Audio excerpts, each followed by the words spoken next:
제자들은 하나님 나라에 합당하지 않은 사람들, 이 제목으로 함께 말씀을 나누겠습니다. 하나님 나라에 합당하지 않은 사람들. 자,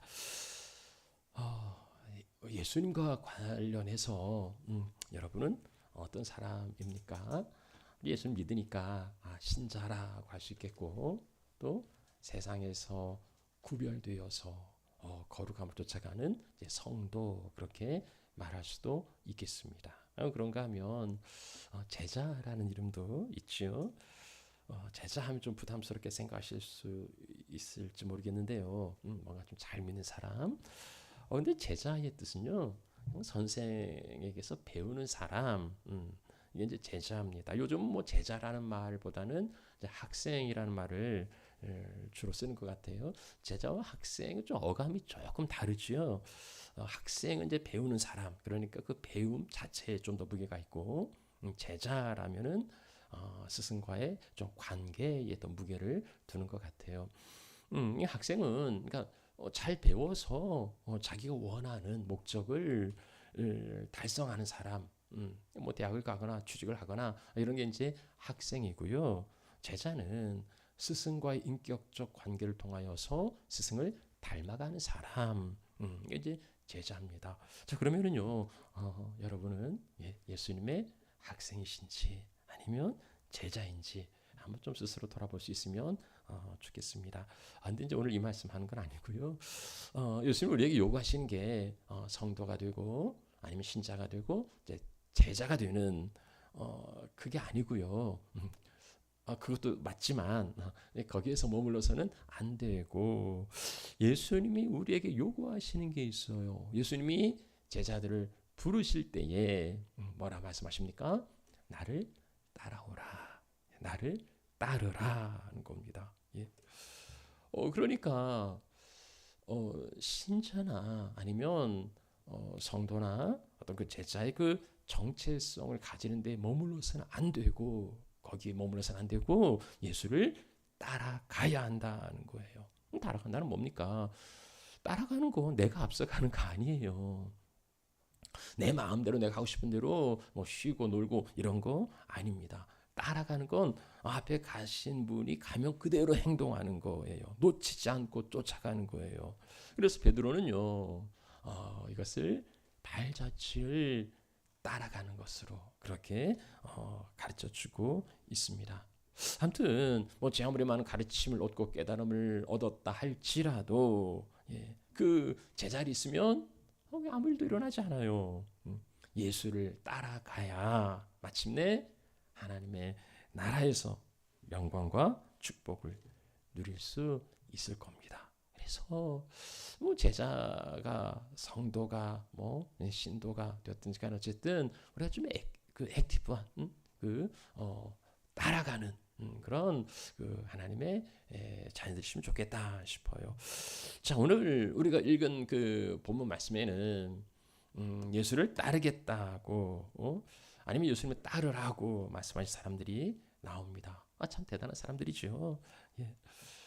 뭐 예수님이 그 아무나 뭐 따르라고 하셨겠어요. 정말 그럴 만하니까 예수님이 따르라 하셨으니 정말 대단한 사람들인데요. 본문 말씀은 이들을 그 대단하다고 그 추켜 세우는 게 아니에요. 오늘 본문 읽은 말씀은 하나님 나라에 합당하지 않는 사람들을 예시하면서 이 사람들을 소개하고 있습니다. 그러니까 이거 참 이 사람들 스스로는 자기가 예수를 따르겠다고 했으니까 자기들은 하나님의 나라에 살고 있다고, 어쩌면은 장차이만 하나님의 나라에 들어갈 수 있다고 생각했을지 모르겠어요. 근데 그거 착각이라는 겁니다.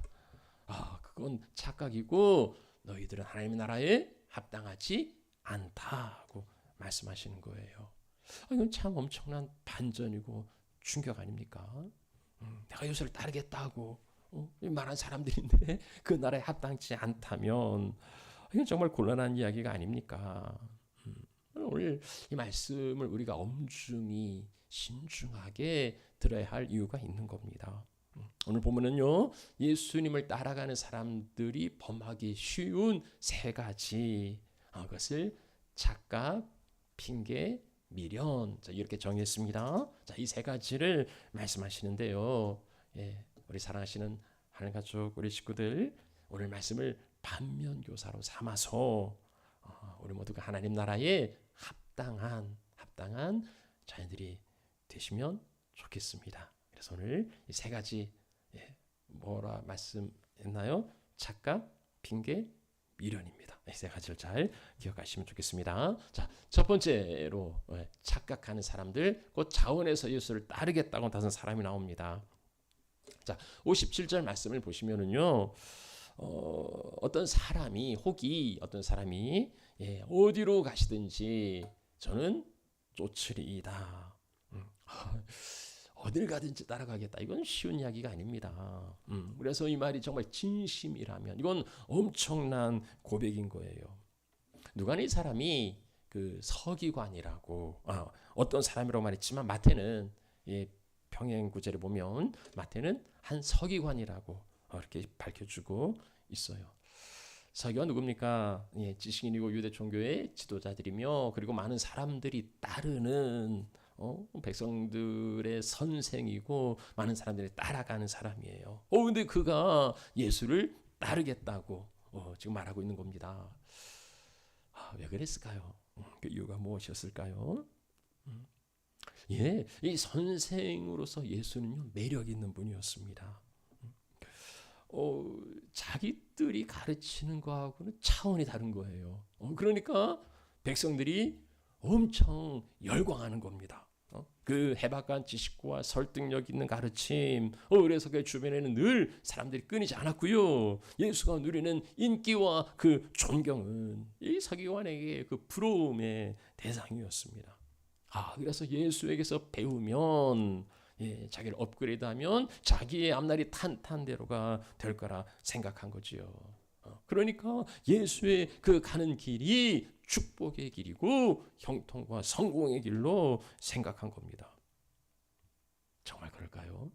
정말 예수의 가는 길이 영광과 축복의 길이었습니까? 지금 이제 그 맥락은 지금 예루살렘 향하여서 올라가고 계시는데 예루살렘을 향해 올라가는 목적은 뭡니까? 그게 십자가의 길이에요. 그 예수님 마지막으로 예루살렘 올라가는 십자가의 길에서 지금 이 사람들이 내가 따르겠다고 말하는 겁니다. 이 사람이 그 길이 십자가의 길이라는 걸 알았다면 그랬을까요?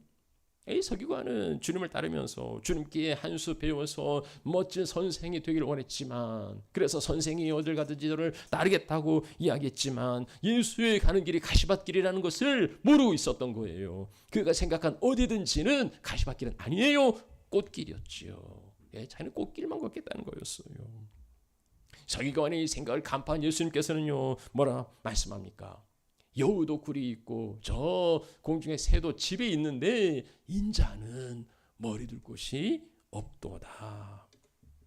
예수를 따르는 삶은 영광스러운 안락과 편리함이 보장된 게 아니고 그의 기대와는 달리 불편하고 때로는 고통스러울 수 있다는 거예요. 머리 둘 곳조차 없는 그런 삶이 기다리고 있다는 겁니다. 그걸 알고서도 따르겠냐고 물으시는 거예요.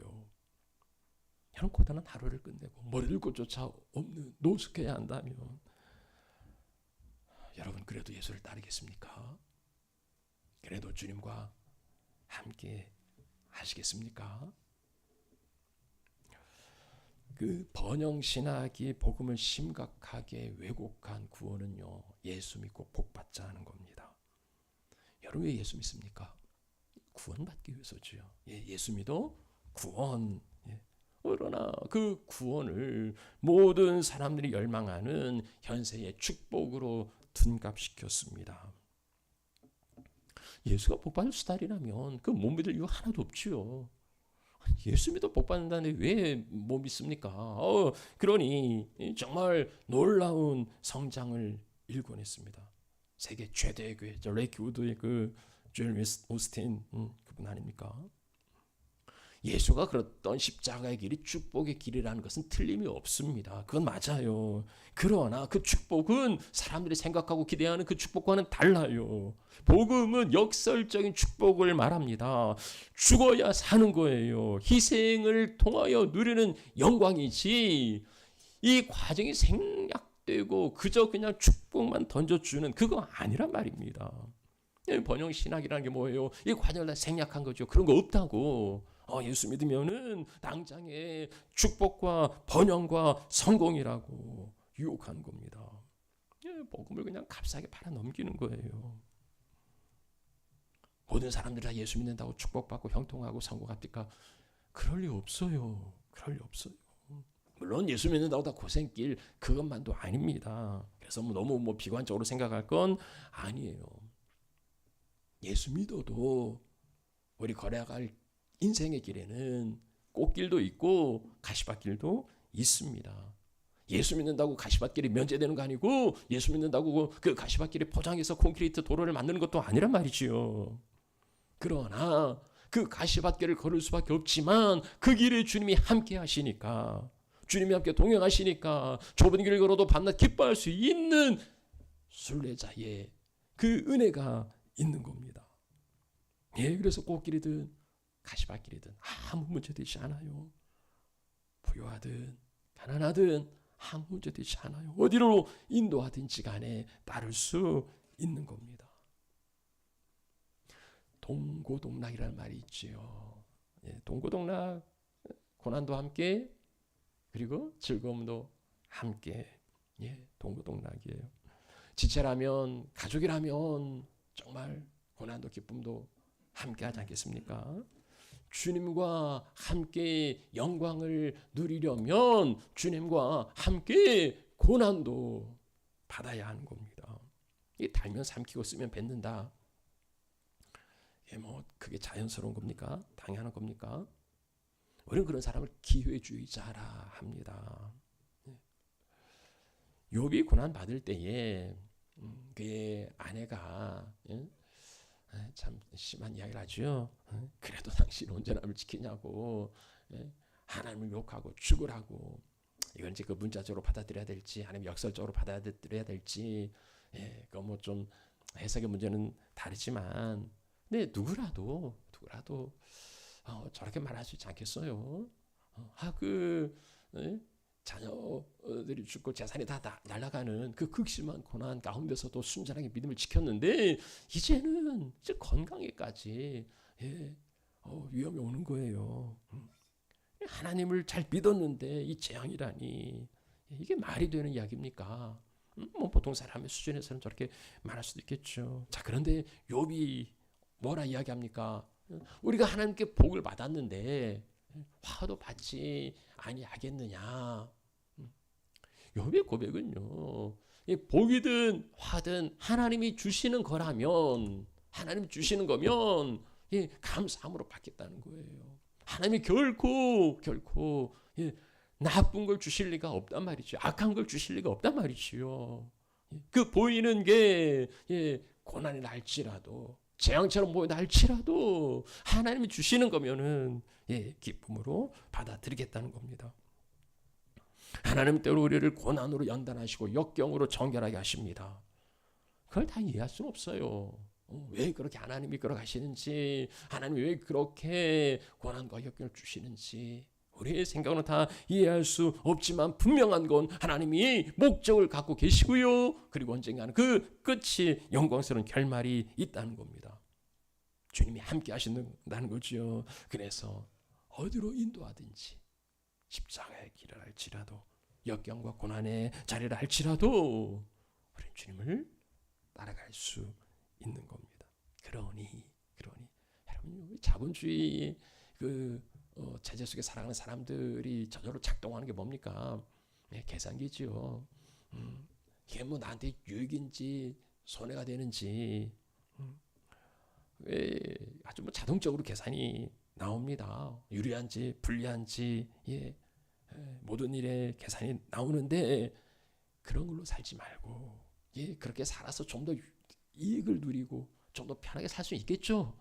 이 세상에서 조금 더 가지고 살아갈 수는 있을지 모르지만 하나님 나라를 살아가는 하나님의 자녀들이, 백성들이 그 장사 속으로 유불리로 살아가지 말고 어떠한 고난이라도 감내하겠다는 그 각오로 주님을 따라가시면 좋겠습니다. 그렇게 주님을 따르시는 우리 하나님의 자녀들이 되시면 좋겠어요. 요즘같이 편리한 세상에서는요, 조금도 불편한 걸 견뎌내지 못합니다. 그래서 우리 삶의 모토는 안락한 거예요. 편한 거예요. 조금 더 쉽게 살고 편하게 살고 즐겁게 살자는 게 인생의 목표가 되고 있지만, 우리 그리스도인들은 좀 불편하게 살자. 예. 일부러 좀 불편하게 살자. 그게 교회의 모토가 되고 우리 그리스도인들의 슬로건이 되면 좋겠어요.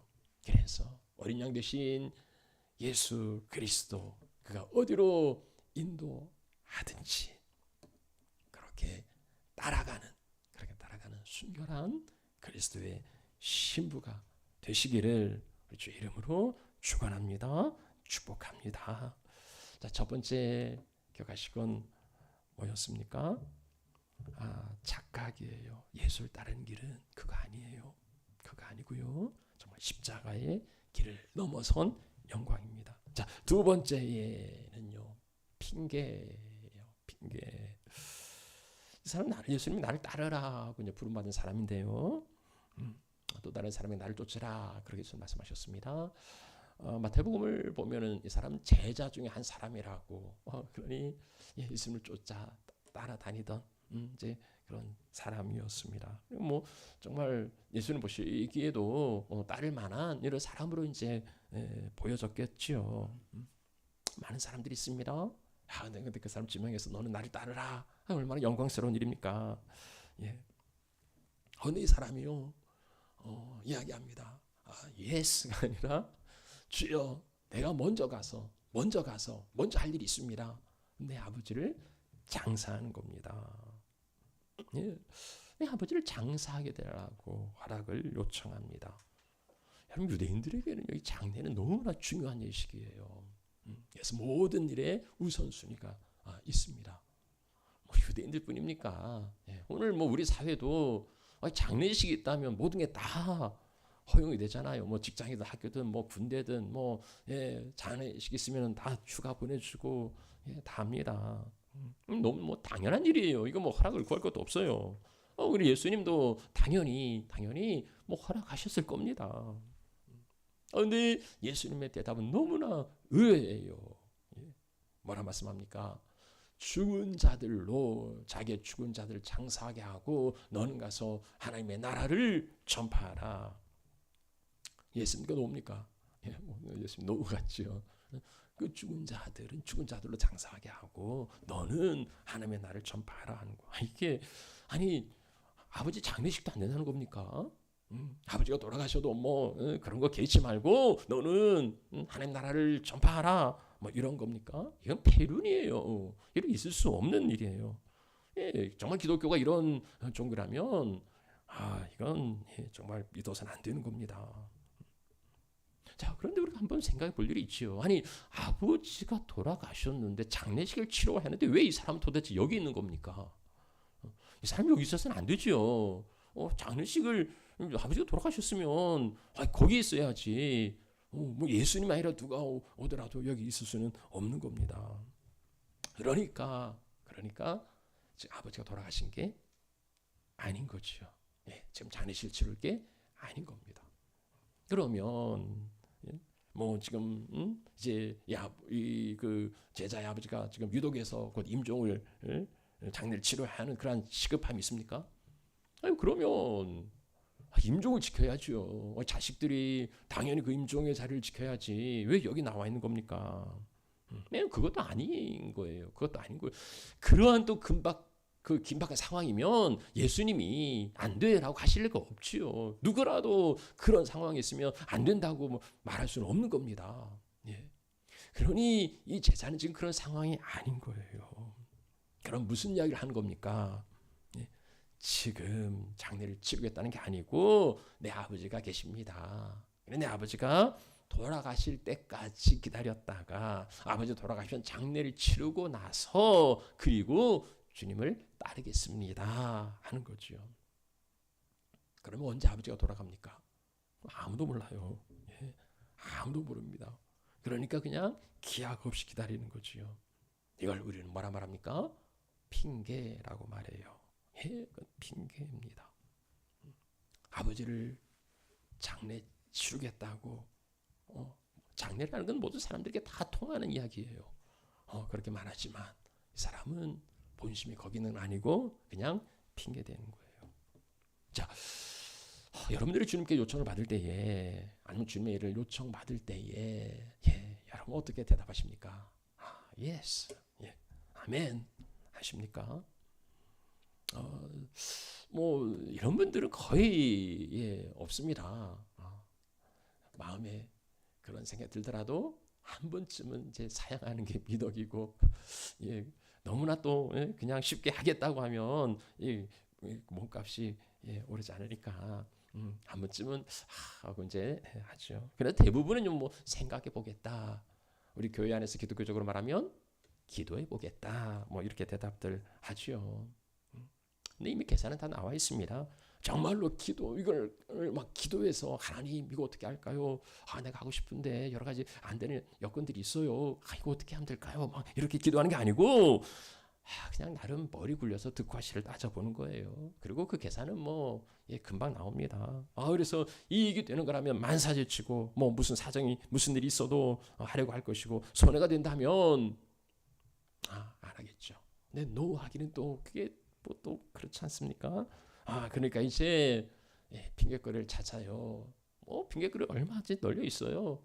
뭐 집안 사정도 있고 뭐 회사 사정도 있고 뭐 내 뭐 건강도 있고 근데 이제 그럴 듯한 핑계도 찾지 못하면 그건 뭡니까? 때가 아닌 것 같아요. 지금은 적절한 때가 아닌 것 같아요. 때는 참 애매하죠. 근데 뭐 때가 아니다. 그래서 다음 기회로 하겠다. 기회는 다시 오지 않겠냐고. 그러니까는 안 하겠다고 거절하는 게 아니고 그냥 다음으로 미루는 연기하는 거, 미루는 거예요. 그래야 나는 안 하겠다는 게 아니야. 다음엔 할 거야. 나름 이제 위안이 되는 거죠. 근데 이게 핑계라는 걸 본인도 알고 남도 아는 까닭은 뭐예요? 안타까움이 없어요. 내가 이걸 해야 되는데 하지 못하는 정말 안타까움, 절박함, 정말 하고 싶은데 어떻게 할 수 있는지 그런 고민과 이런 게 없는 거죠. 근데 더 불행한 건 뭡니까? 이 핑계는 반복된다는 거예요. 한 번만 핑계를 대지 않아요. 다음에 또 이 핑계는 사라지지 않아요. 얼마든지 핑계거리는 계속 나옵니다. 나는 하고 싶은데 마음은 있는데 이 상황이 되면 얼마든지 할 수 있겠는데 안타깝게 이 상황이 아니라고. 마음은 원으로 돼 육신이 약해서. 여러분 정말 마음이 있는 겁니까? 정말 마음이 있어서 그렇게 생각하는 거예요. 스스로를 속이는 거 아닙니까? 상황은 문제가 아니고요. 내 마음인 거예요. 마음이 바뀌지 않으면 상황에 대한 인식도 언제나 똑같아요. 세상이 바뀌고 상황이 달라진다 할지라도 내가 바라보는 눈이 똑같다면 세상은 늘 똑같이 보일 겁니다. 그러니 지금은 아니지만 나중에 아버지가 돌아가시고 나서 아버지 돌아가시면 또 어머니 남아요. 어머니 돌아가시면 그때는 힘이 없어요.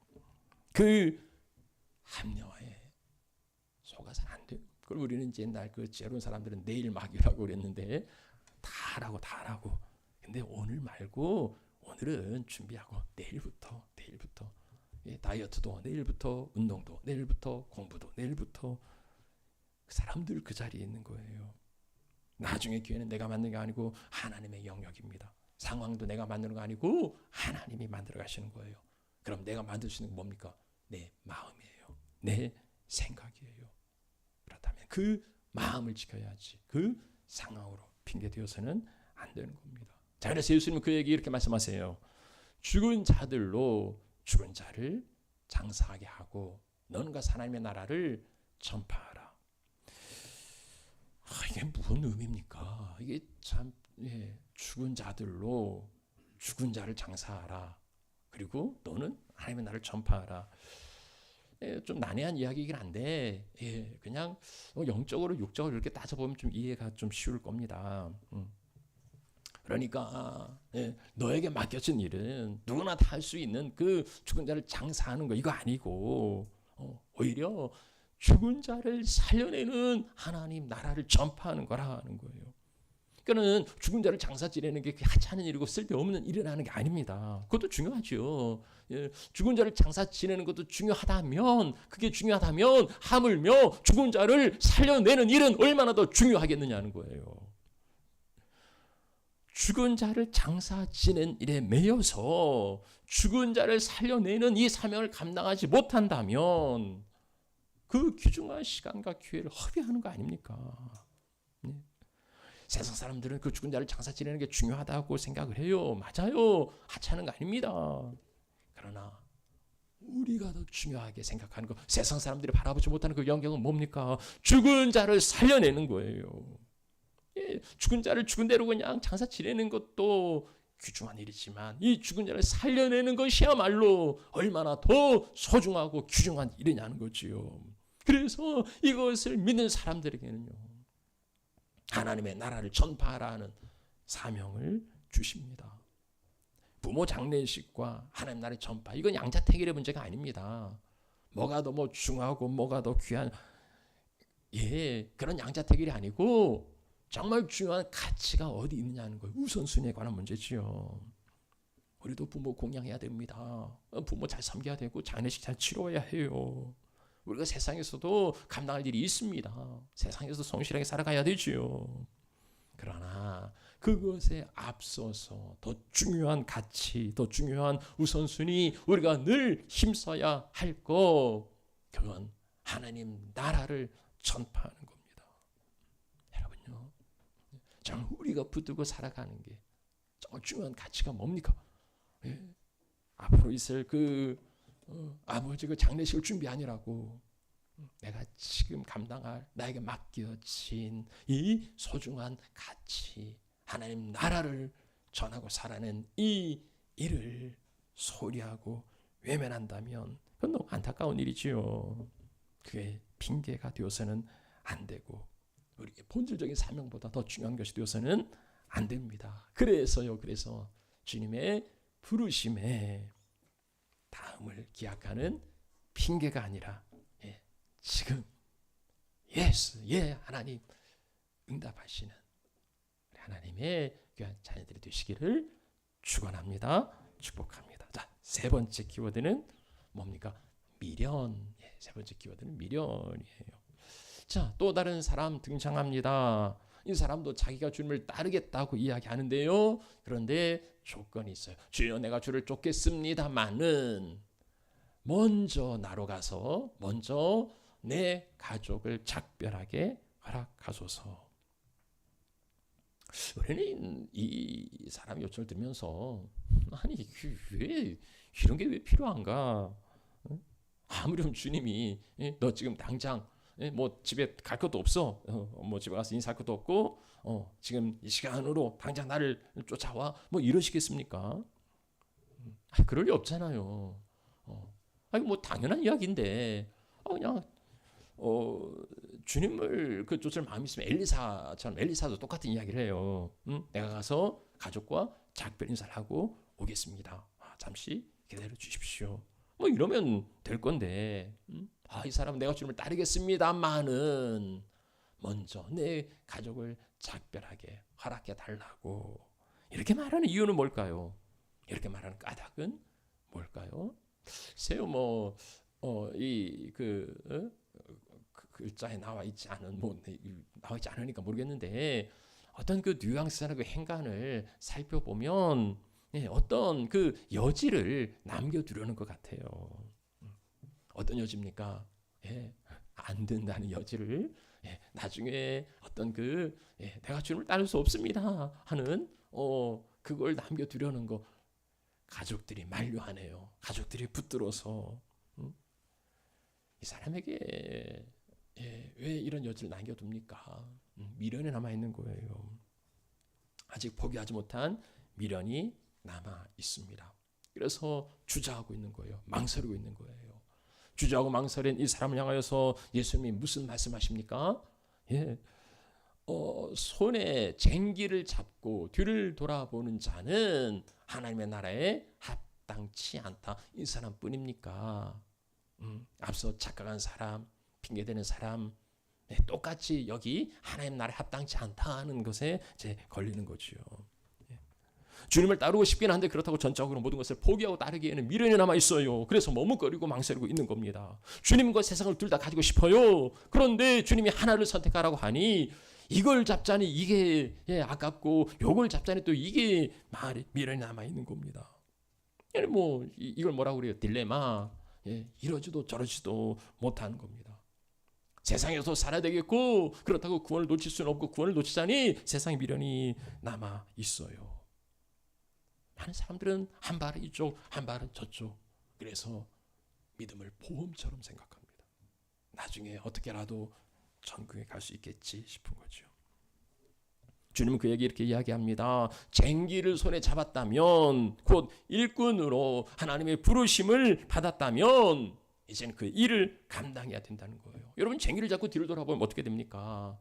이 밭을 가는데 이거 엉망이 될 수밖에 없어요. 이게 제대로 일이 될 리 없습니다. 앞만 보고 목표를 정하고 표대를 향하여서 똑바로 나아가야지. 한눈 팔면 제대로 될 리가 없습니다. 뭐 이렇게 쟁기를 잡는 게 뭔지를 우리 젊은 친구들은 이제 모를 테니까 그림으로 봐도 잘 이해가 안 되실 거예요. 뭐 이제 쟁기가 뭐 요즘 없으니까. 근데 우리는 요즘 자동차 핸들을 잡을 일이 많습니다.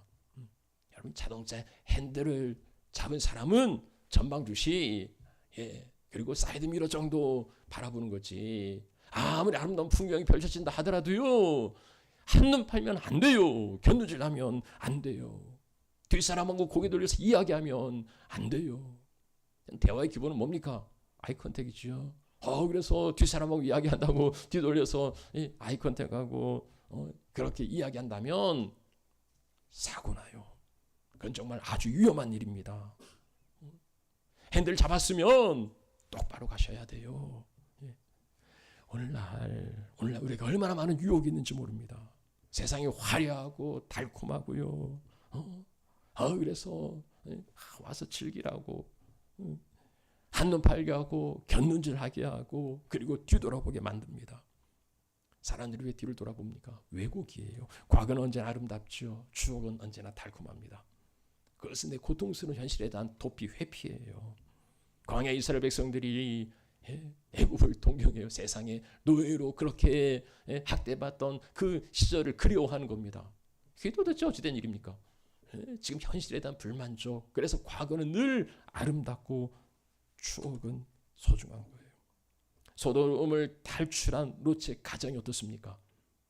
지금 막 유황불이 쏟아져요. 그래서 소돔이 지금 불신발을 받고 있어요. 그런데도요, 그 미련을 떨쳐버리지 못해서 다 망하고 있는, 심판받고 있는 그 성에 대한 미련을 떨쳐버리지 못해서 롯의 처는 뒤를 돌아보아요. 그만 안 된다고 절대 하지 말라고.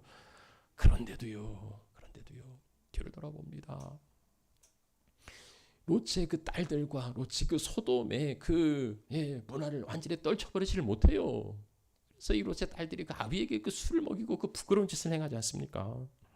뒤를 돌아본 자들, 롯의 철을 기억하라고 오늘 우리에게 경고하고 있습니다. 하나님 나라의 운전대를 붙잡았으면은요, 한눈 팔아서는 안 됩니다. 견눈질해서도 안 돼요. 앞만 보고 똑바로 표대를 향하여서 나아가야 합니다.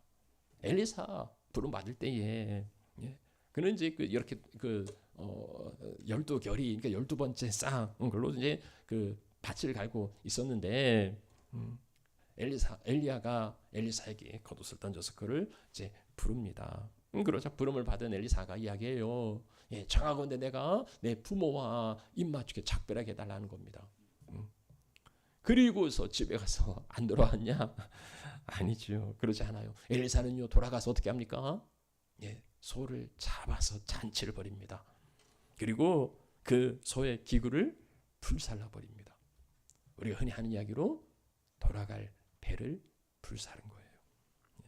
예수의 부름받은 제자들 어떻게 이야기합니까? 그들은요 다 버려두었습니다. 그물도 버려두고 배도 버려두고 심지어 자기의 아비와 집도 버려두고 모든 것을 버려두고 예수를 따랐습니다. 과거에 옛 생활 우리에게 손짓하지만 우리를 유혹하지만 그렇게 돌아가서는 안 되는 거고요. 오락가락 방황하는 게 아니라 그 미련은 떨쳐버리고 오로지 표대를 향하여서 그리스도 예수 안에 부르신 그 부름의 상을 향하여서 질주하시는 전력하시는 하나님의 자녀들이 되시기를 축복합니다. 축원합니다. 말씀 세 가지 다 나누었습니다. 말씀 마무리하고 정리하지요. 예수님을 따라 나서겠다고 자발적으로 아니면 예수님의 부름받는 사람들 참 대단한 사람들입니다. 신자나 성도나 제자든 그 정체성에 머물지 않고 따라가는 팔로우하는 이런 사람들이 참 얼마나 귀합니까? 그런데 그들 중에 하나님의 나라에 합당치 않다는 그 평가를 받은 사람들을 오늘 소개하고 있어요. 오늘 우리는 이들의 삶을 통하여서 반면교사로 삼아야 할 겁니다. 주님을 따른다고 모두가 다 하나님 나라에 합당한 자가 아니다 하는 거예요. 주님을 따라간다고 주님을 따른다고 생각하지만 그러나 그게 아닐 수 있다는 거지요.